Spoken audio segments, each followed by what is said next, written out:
Welcome back, brothers and sisters. I am Braden. This is Langley Outdoors Academy, the place where we not only talk about what's going on in the gun world, but also how we're going to fix it together. And tonight's content is going to make your eyeballs pop out of your head.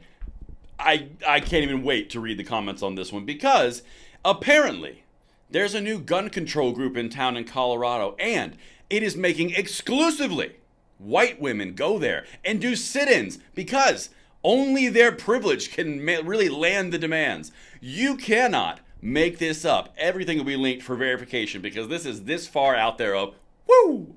And of course, if you are new or returning viewer, please consider hitting that like button, subscribing to the channel, and making sure you turn that notification bell on. We are dishing out freedom on the daily here, and we'd love to have you with us. But let's get into the new pinnacle of crazy that we've seen from the gun controllers this week. All right, so I'm not exaggerating. This is actually the article title. Hundreds of white women gather at Colorado Capitol after plea from women of color to use their privilege to demand action on gun violence. If I was going to try to write an article that had more facepalm potential in it than that, I don't even know if I could. Wow. Now this is brand new. This came out today. Let's walk through this a little bit further. Obviously, there's something that we need to assess and do the work. Obviously, I'm joking. Let's continue. CNN. Hundreds of white women gathered at the Colorado Capitol Monday morning, with more expected to show up throughout the day to use their privilege in a silent sit-in to demand Governor Jared Polis ban guns and create a gun buyback program, so at least their demands are meager. Okay, side note, gun controllers. Put a pin in this, just there for observation. When you are going in Colorado, one of the more aggressive gun control legislative states in the past few years and democratically dominated, you might check yourself if the Democratic governor who just signed 4 gun control bills goes, easy trigger, this is a bit much. Just saying. But let's continue. At least you're setting your goals high. There are so much more I'm going to share with you. Wait till you hear this. Here for the Kids, a movement created after the terrible situation in Nashville in March that left 6 people dead, we know all of that, calls for primarily white women to peacefully sit in until Polis, a Democrat, signs an executive order banning guns. It was founded by 2 women of color, Syra Rowe, and who is South Asian American, and Tina Strawn, who is black. Both are mothers. Strawn told CNN the movement calls for white women to be at the forefront of the sit-in because, quote, we know what happens when we show up with demands. Are you insinuating that a specific different group in the population gets different treatment because of an immutable characteristic? Because I'm pretty sure there's a word for that.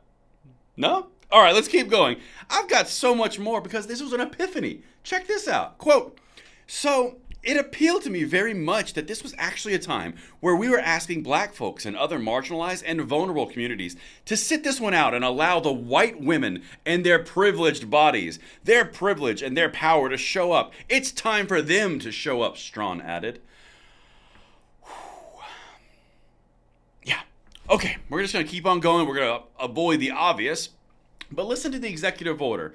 Again, this is real. It's linked right down there. This is from CNN. The executive order here for the Kids has proposed for Polis to sign, calls for the governor to, quote, ban the use, loading, possession of or carrying of all firearms in Colorado, including but not limited to firearms for personal protection, hunting, law enforcement, or any otherwise lawful purpose, and creates a statewide gun buyback program. They actually want this to occur from the executive branch of the state. They think that it could happen, and the juice that they're missing is just to get all the white women there to use their privilege. You can't make this up. Let's continue. A spokesperson for Polis said the governor's staff has met with the organizers of the group and, quote, have expressed concerns that the requests being made are either unconstitutional or require legislative action. No, stop it. Unconstitutional? Something as meager and a low bar as that? And obviously being driven by so many white women in their privilege? What could not be done? This is crazy.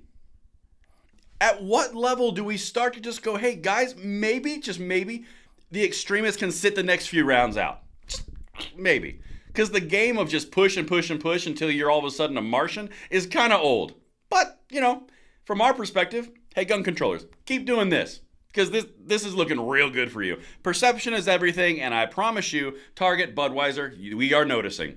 But got a few more things for you. Listen to this very measured response from the Democratic governor to these meager demands. Quote, "The governor takes the weighty responsibility of executive action and the trust Coloradans placed in him to govern responsibly seriously and will not issue an unconstitutional order that will be struck down in court simply to make a public relations statement. He will continue to focus on real solutions to help make Colorado one of the 10 safest states," the spokesperson said in a statement to CNN.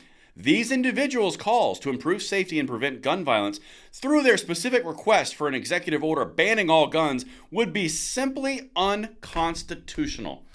Well, that's kind of letting the cat out of the bag, isn't it? If your whole point's to ban one gun, that'd be unconstitutional. If you want to ban all of them, it's still unconstitutional. But somehow, in the left's gun control side of their political arm, you can ban one gun perfectly fine, not unconstitutional, but you can't ban the rest of them because that's unconstitutional. You cannot. If this was fiction, it wouldn't even be believable. Anyway, I got one more thing for you because this right here speaks volumes from the founders of Here for the Kids. Both Rao and Strawn said lawmakers have failed to curb gun violence, and when asked if the new gun control laws in Colorado were a start, Rowe said no, because despite current state laws aimed to prevent them, gun deaths still persist. So the laws that he just signed into place, including red flag laws, mag bans, ghost gun stuff, all the stuff that the Moms Demand Action, Every Time for Gun Safety, and Gift.org just celebrated and lauded as great progress for gun control, it's not going to do anything because it doesn't work. Okay? Quote, "State legislation does not work. Why? Because guns can cross state lines. You can print guns on 3D printers," Rao said. "State legislation is not working. It's just not working. It doesn't matter what it is." So, you undermine gun control. You start a group that says only white women should go and put their privileged bodies in the line of fire when they're doing a sit-in. Then you're saying that they're the only ones that can really get it done. That's the juice you've been missing. And the simple ask is just to ban every single type of firearm, law enforcement, hunting, loading, possessing, carrying, anything. It's such a low bar. I really think that, that privilege can get it over the finish line. Yeah. Let me know what you guys think in the comments below, and I cannot wait to read the comments on this one.